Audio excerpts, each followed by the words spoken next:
how much women were actually suffering in Gaza under Hamas before October 7th. Certainly, and I just wanted to pick up on a point you mentioned about the silence. Is one of the things that genuinely and sincerely sustains me, despite the continuous challenges and the hatred and the attacks and the attempts to marginalize me or delegitimize me or paint me as a Zionist sellout or a CIA asset or a Mossad agent or this, that. Every day it's a different charge. There are hundreds, and I mean literally hundreds on a monthly basis of Arabs, Muslims, Palestinians that I hear from on social media, in person, etc., who tell me, thank God you're saying what you're saying. We believe it, we want to say it, but unfortunately we can't. I have a family, I'm part of a sprawling Muslim community in the United States, or my family are still in Gaza, etc., etc. So I take inspiration from the fact that there are many who are silently in agreement. Now, the goal is to try to bring some of them out of the shadows. The goal is to say, okay, I can maybe understand if you're in the West Bank or if you're in Gaza or if you're in some other place that, is difficult. You're dealing with the daily realities of life under those circumstances. You have Hamas, you have communal pressure. But if you're in the United States and you're bullied into silence in this unhelpful way, there's a threshold beyond which I start to lose my empathy, or I don't want to use the word empathy, I'm all about empathy. I start to lose my patience, I should say, for you to not actually speak out, to not leverage your presence, your Western privilege.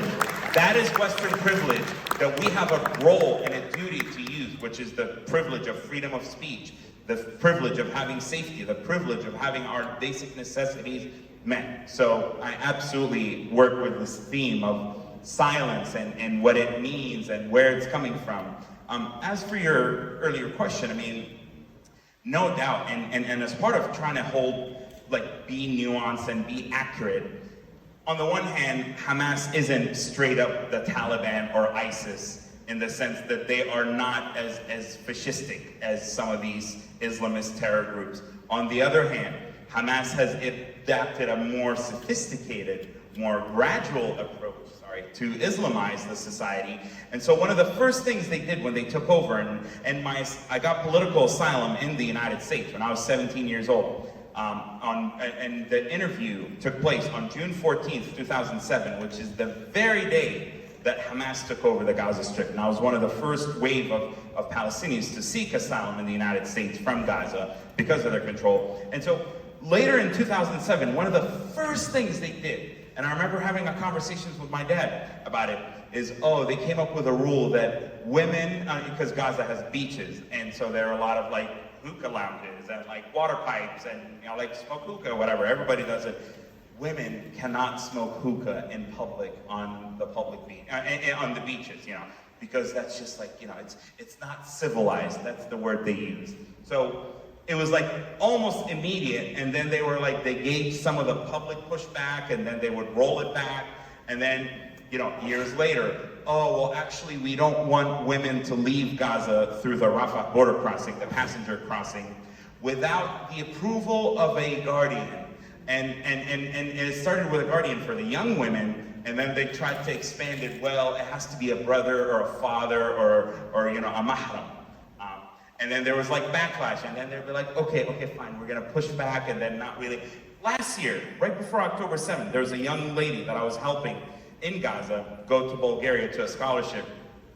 And I was connected her with another friend of mine who was teaching her English, and how do you go through the airport, and how do you transfer flights, just basics. She had never been out of Gaza. They met at a coffee shop, and Hamas's morality police, just like in Iran, came up to my friend, and she thankfully made it out of Gaza. They came up to my friend, and the female and the male guy, the young guys, and said, are you guys together? Are you married, And they were no, we're not married. And they were trying to ask him questions.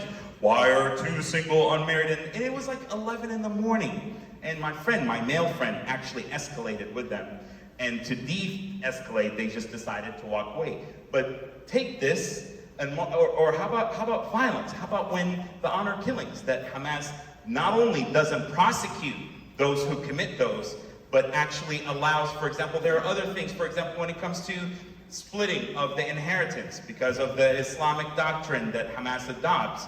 They codified in the law that women get half of the inheritance of men, and so on and so on and so on and so on. So you have, it's like death by 1,000 paper cuts. It's like threads upon threads of, entrapping women into this Islamization of the society.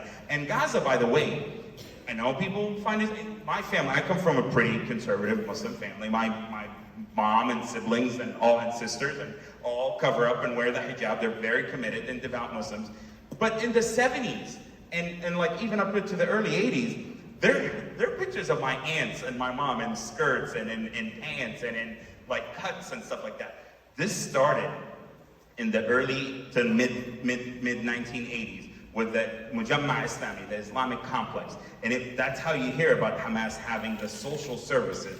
And it creeped up to political activism. Then it creeped up to militant activism. And so unfortunately, the women of Palestine in general, but especially the women of Gaza, over, I would say, a 3.5 decade period, have suffered from the Islamization of society in a way that is inherently inconsistent with Palestinian culture and Palestinian values that were largely secular. Yes, Islam was a big part of the Palestinian national identity, but it was always as something that goes along with the national identity, not this like, oh, we are Muslims first and then Palestinians. And I'll conclude with this, just on this, and that's the thing about Hamas, is from the very beginning, they said it out in the open, mainline headlines. We don't care about Palestinian identity. We don't care about the Palestinian state. Mahmoud al-Zahar, and I was in Gaza when all of these leaders, these disgusting leaders were there. He would say, the Palestinian flag is like a little toothpick. He said that in 2007. It was only after the Palestinian National Project hit a roadblock that Hamas decided, all right, we're going to rebrand from pure Islamism to be national Islamists.